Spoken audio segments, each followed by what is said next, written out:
Nobody told her that loving somebody could get you tied to a chair. And across the room, a woman in a red dress, swirling wine, looking at her like she's nothing. "Tell me the access code, old woman." She leans in close, or things get worse. The older woman lifts her head slowly. Her eyes are steady, her voice even steadier. "Girl, you got no idea what kind of storm you just started."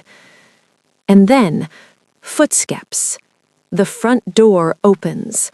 A tall figure in a navy suit walks into that living room, briefcase in hand, and the whole room just stops. Yang Jae-yoon is home, 3 hours early. His eyes move from his wife to the wine glass to the woman tied to that chair. And in that moment, something in him shifts. The businessman disappears. The sun takes over. But here's what you don't know yet. How does the most powerful Korean mafia boss in Chicago walk into his own home and find his wife torturing the woman who raised him? To understand that, we have to go back. About 12 hours. Before we begin, click subscribe, like this video, and tell me in the comments where in the world you are watching from and what time it is over there. Your support helps us bring more wonderful stories, and trust me, you won't want to miss them. Bronzeville, Chicago. Early morning. A soul food diner tucked between a laundromat and a pawn shop.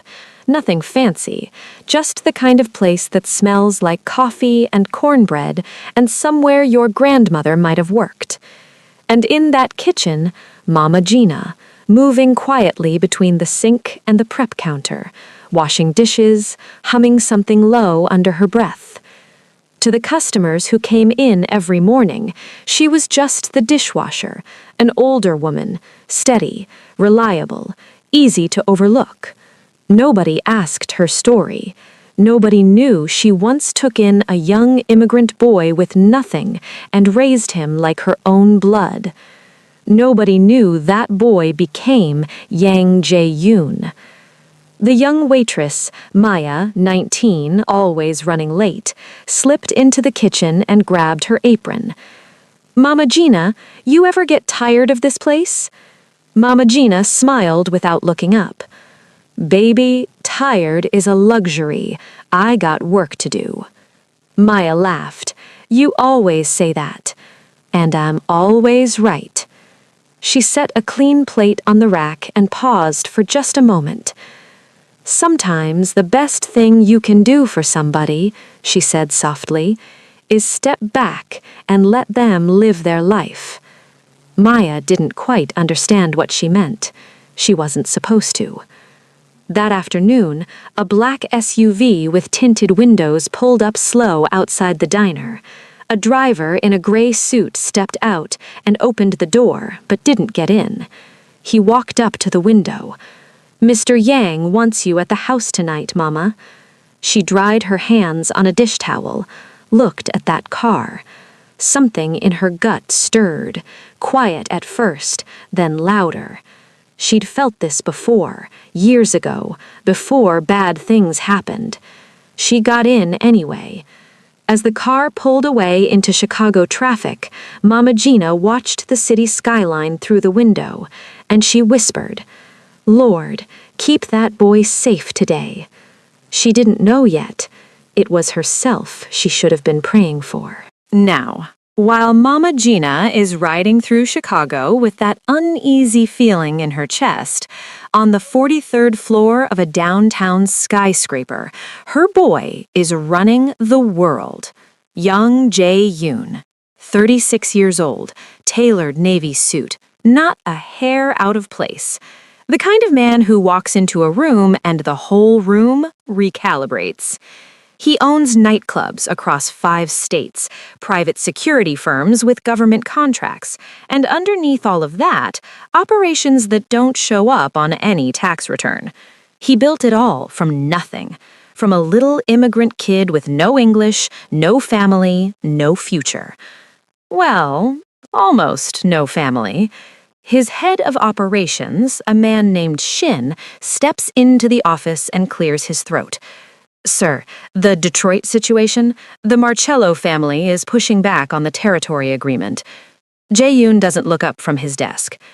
Tell them they have until Friday. And if they don't comply? Now he looks up. Just looks up. Says nothing. Shin swallows. Friday. Understood. That's it. No threats, no raised voice, no dramatic speech. He doesn't need any of that. His silence does more damage than most men's armies. But then, Shin pauses at the door. Also, sir, Mama Gina's driver confirmed she's on her way to the house. And just like that, something in Jae-yoon's face softens. Not much, just enough. Make sure the kitchen is stocked. She doesn't like that low-sodium bread they bought last time. Shin blinks. This is the same man who just sent a message to a crime family with a look. Now he's worried about bread. That's Mama Gina's effect on him. She's the only person on Earth who can do that. Now, let me introduce you to Clara, Mrs. Yang. She is gorgeous, polished, the kind of woman who shows up to brunch looking like a magazine cover. She's on the phone with her friend Diane when Jae-yoon gets home that evening.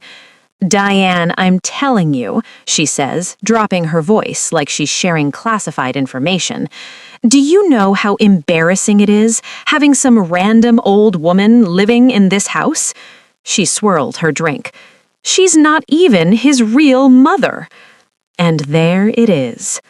Jae-yoon walks in, kisses her on the cheek, doesn't know what she just said. He tells her his New York meeting got moved up. He has to fly out tonight. He'll be gone all evening. Clara smiles beautifully. Be safe, baby. She walks him to the elevator, fixes his collar, kisses him again. The doors close, and that smile vanishes, like it was never there. She stands in that hallway for a moment, still, quiet. Then she reaches into her clutch, pulls out a second phone, and dials. He's gone, she says. It's time. He's gone. It's time. That's what Clara said. Now, let's go back to Mama Gina. Because while all of that is happening, her car is pulling through the gates of the Yang mansion, and the first thing she notices is the quiet. Not peaceful quiet. Wrong quiet. The kind of quiet that makes the hairs on the back of your neck stand up and mind their own business. She steps out of the car and looks around. Marcus, the head groundskeeper who always waved at her from the garden, not there. Linda, the housekeeper who kept butterscotch candy in her apron pocket, not there either. Instead, two men she's never seen before stand near the front entrance, arms crossed, eyes forward, no greeting, no smile. Mama Gina looks at them. They look through her. She walks inside anyway, head up, steady, but her gut, screaming. She moves through the hallway toward the kitchen, and that's when she hears it, a voice, low, hushed, coming from behind Clara's office door. Now, most people would keep walking, mind their business, make a sandwich, but Mama Gina didn't raise a Mafia boss by being unobservant. She stops, listens. Clara is on the phone, and she's not talking about brunch plans. The accounts get frozen Friday night. Yes, all of them. Jae-yoon won't be able to move a single dollar. Mama Gina goes still. Once his operations are cut off, your people move in and take the distribution network. He'll have nothing left to fight with. A pause. Just make sure your guys in Vegas are ready. Vegas. Mama Gina's eyes close for just a second. She knows what that means. This isn't a fight between a husband and wife. This isn't jealousy. This isn't drama. Clara is handing Jae-yoon's entire empire to a rival syndicate. She isn't just disloyal. She is planning to destroy him, completely, quietly, from the inside. The man who trusted her, married her, brought her into his home, and she's been on the phone with his enemies. Mama Gina takes one small step back, and the floorboard creaks. Just once. But once is enough. The voice on the other side of the door stops. Silence. Then, the door opens slowly. Clara stands there, looking at Mama Gina in the hallway. She doesn't look scared. She doesn't look guilty. She looks almost amused. Her head tilts just slightly. "Well," she smiles. "That's unfortunate." Mama Gina doesn't flinch, doesn't run, just looks at her. "Clara?" But Clara isn't listening anymore.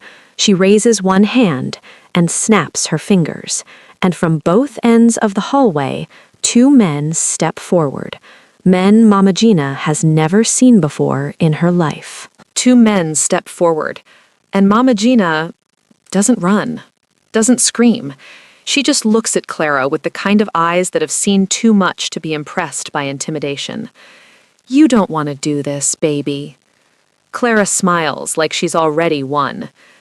"Take her phone." Just like that. Mama Gina thinks fast. She lets them walk her toward the sitting room, and the moment their grip loosens just slightly, she pivots, heads for the landline in the hallway. She picks it up. Dead. She tries another one in the kitchen. Dead.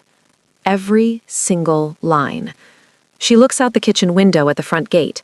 Two guards, neither of them Marcus, neither of them anybody she recognizes. She walks toward the front door anyway. "I need some air," she tells the nearest guard, calm, casual, like she's just a sweet old lady who wants to take a stroll. The guard doesn't even blink. "Ma'am, you need to stay inside." "Son, I have been coming to this house for—" "Inside, ma'am." Mama Gina looks at him for a long moment. Then she turns back around, and the reality of it settles in her chest like a stone. She's trapped. Clara replaced the staff, disabled the phones, locked the gates. She planned this, all of it, down to the last detail. This woman had been smiling at Jae-yoon over dinner and quietly building a cage around his whole life. Clara appears in the doorway of the living room, glass of wine already in hand, because of course it is. She looks at Mama Gina the way you look at a problem you're about to solve. "You know what your problem is," she says. She walks closer. "You never knew your place." Mama Gina turns to face her, straight spine, steady eyes. "You should have stayed in the kitchen where you belong." A long pause. Mama Gina tilts her head slightly. "Child," her voice is low, almost gentle, "you're digging your own grave." Something flickers across Clara's face. Not fear exactly, but something adjacent to it. She doesn't like that Mama Gina isn't scared. It irritates her. So she does what people do when they can't rattle somebody with words. They escalate. "Tie her to the chair." And that's how it happens. No dramatic struggle, no movie moment, just two men with rope and an old woman who holds her head high the entire time. Clara watches them finish, takes a slow sip of her wine, sets the glass down. Jae-yoon won't be home for hours. She crouches down to eye level with Mama Gina and whispers, "And you're going to tell me everything." Mama Gina looks her dead in the eyes and says absolutely nothing. Mama Gina says nothing. And that silence is driving Clara absolutely crazy. She paces, sips her wine, checks her watch. "You think this is a game?" Mama Gina stares at the wall. Clara leans in. "Those accounts, old woman, the access codes, all of them." Nothing. "I will make this very uncomfortable for you." Still nothing. Clara straightens up and smooths her dress. Then she slaps her. The sound cuts through the whole room. The guards flinch. Even they weren't expecting that. Mama Gina's head turns with the impact, stays there for a moment, then, slowly, she turns back, and she laughs, soft, low, almost like a chuckle. Honey. She looks up at Clara with something close to pity. You married the wrong man if you thought he was weak. Clara's jaw tightens. Meanwhile, 30,000 feet above the Midwest, Young Jae-yoon is sitting in a private jet that should be landing in New York right about now. Except it's not. It's turning around. The meeting got canceled 40 minutes ago. Last minute. No real explanation. And something about that doesn't sit right. Jae-yoon doesn't believe in coincidences. He believes in patterns. And right now, something in his pattern feels broken. He calls his head of security. No answer. He tries his house line. Nothing. He sits very still for a moment. Then, turn the plane around. His assistant blinks. Sir, the meeting tomorrow morning. Turn the plane around. Nobody argues twice. By the time the car is pulling off the highway toward the mansion, his bodyguard, Kang, is already on his phone, frowning. Sir, I'm looking at the overnight security rotation. Jae-yoon looks at him. 4 of our regular guys aren't on the log. 3 new names I don't recognize were added this afternoon. This afternoon. After he left. Jae-yoon's eyes go to the window. The city lights blur past. His face doesn't change, but something behind his eyes does.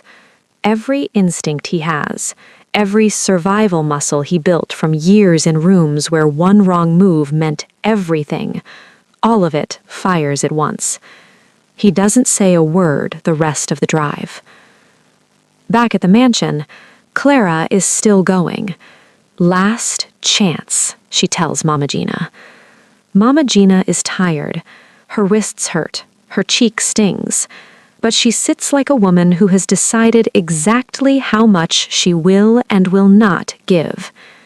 And then, headlights sweep across the living room wall. A car is pulling into the driveway. Clara frowns. She looks at her watch, then at the security monitor on the side table. She picks it up, looks at the screen, and the color drains from her face. The wine glass nearly slips from her hand. Because on that monitor, walking through the front gate, briefcase in hand, navy suit, is young Jae-yoon, 3 hours early. Clara stares at that monitor for exactly 2 seconds. She looks like a person whose entire plan just caught fire. Then she straightens up, smooths her dress, takes a breath, and by the time the front door opens, she's smiling again. Jae-yoon steps inside. The house is quiet in that specific way that tells someone who grew up with nothing that something has gone very wrong. He walks down the hallway, turns the corner into the living room, and he sees it, all of it, at once.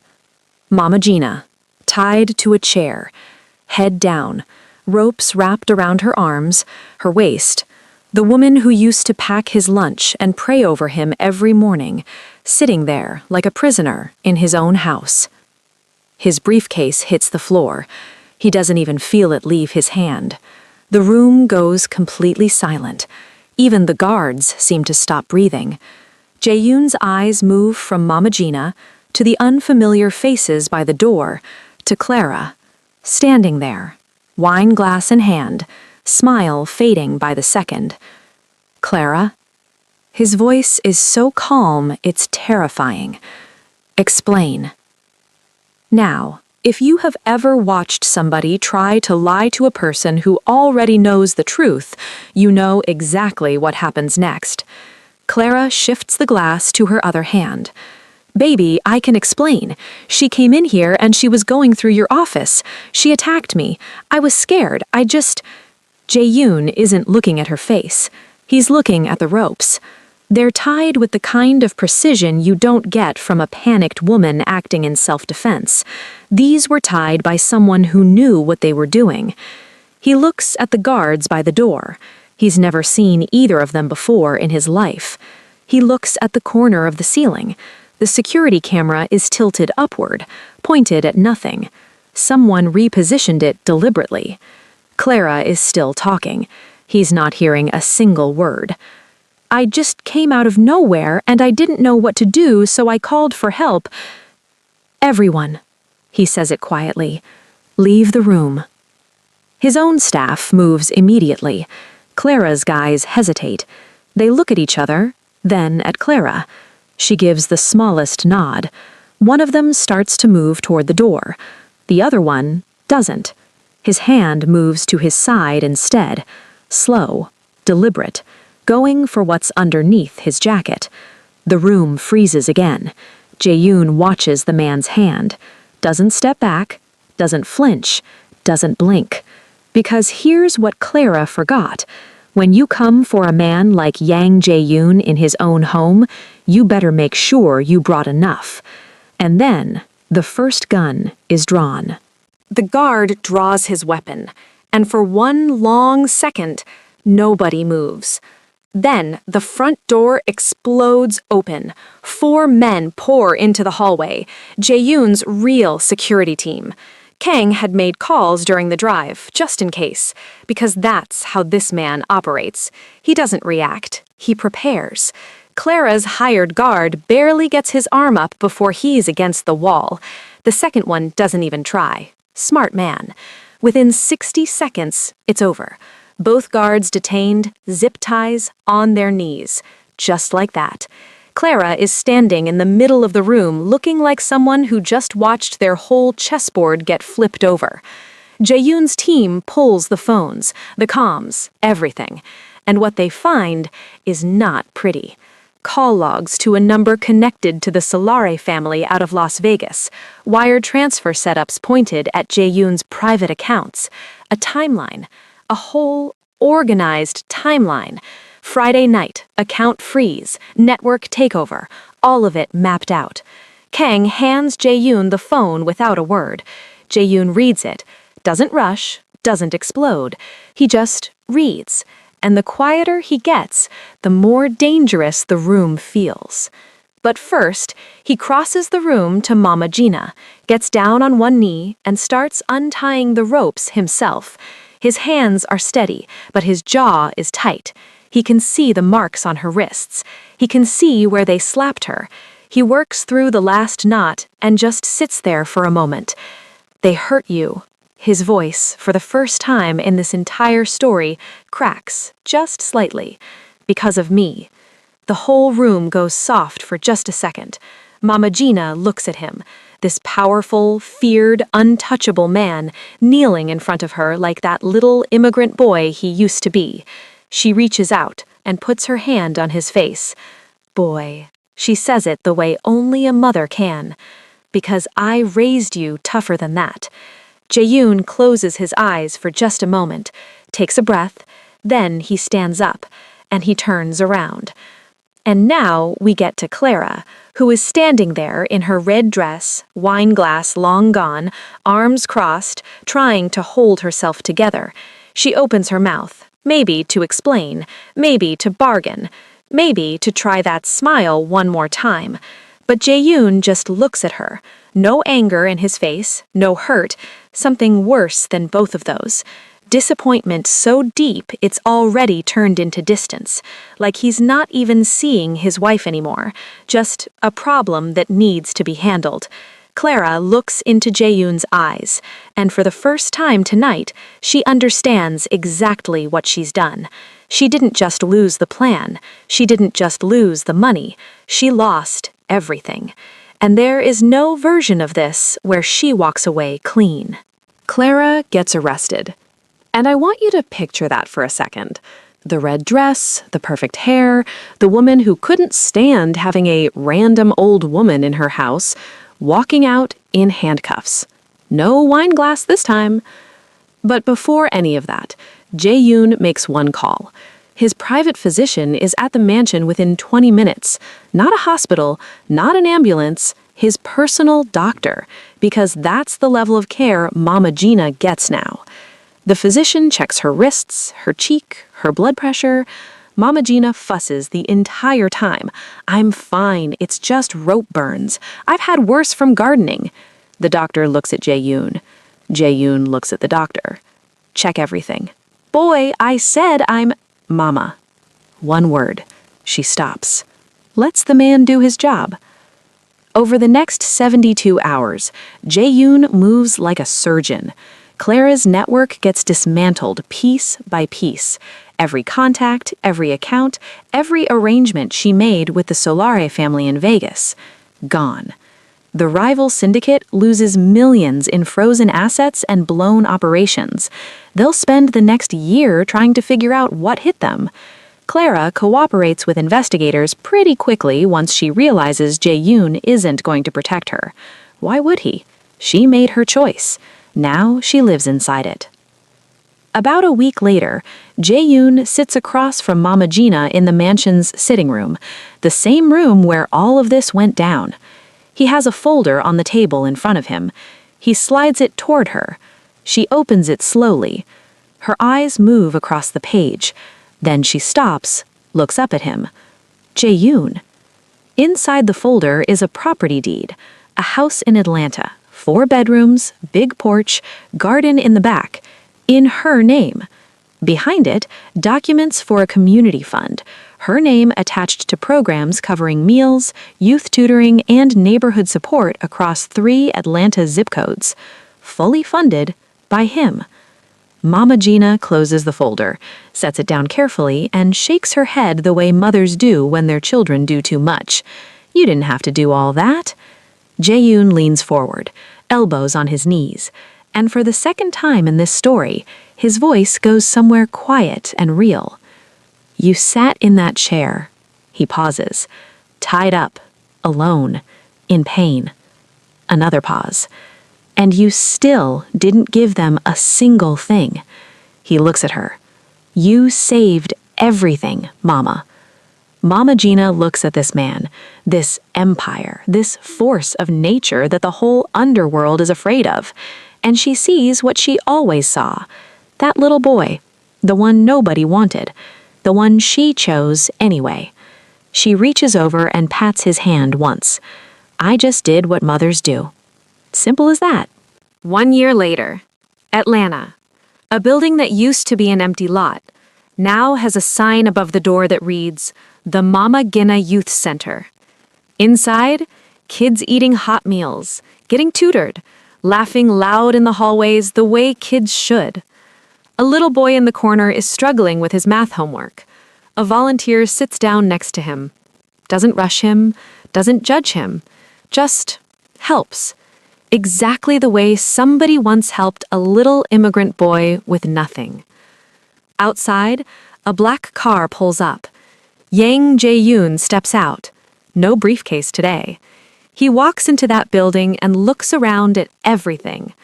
And for a moment, he's not a mafia boss, not an empire, not feared by anyone. He's just grateful. Mama Gina finds him by the door. She looks up at him, shakes her head slowly with that smile. "You turned out all right, boy."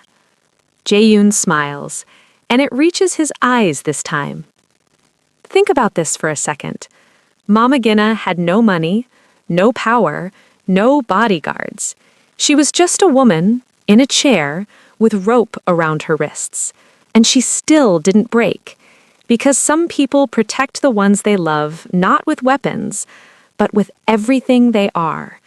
And because of that quiet, stubborn, unshakable love, an empire survived. If this story moved something in you, don't just scroll away, because somewhere out there, there's a real Mama Gina, working quietly, loving loudly, getting overlooked every single day. The least we can do is hit that like button for her. Subscribe if you want more stories that actually mean something. And share this with somebody who had a person like Mama Gina in their life. They need to see it.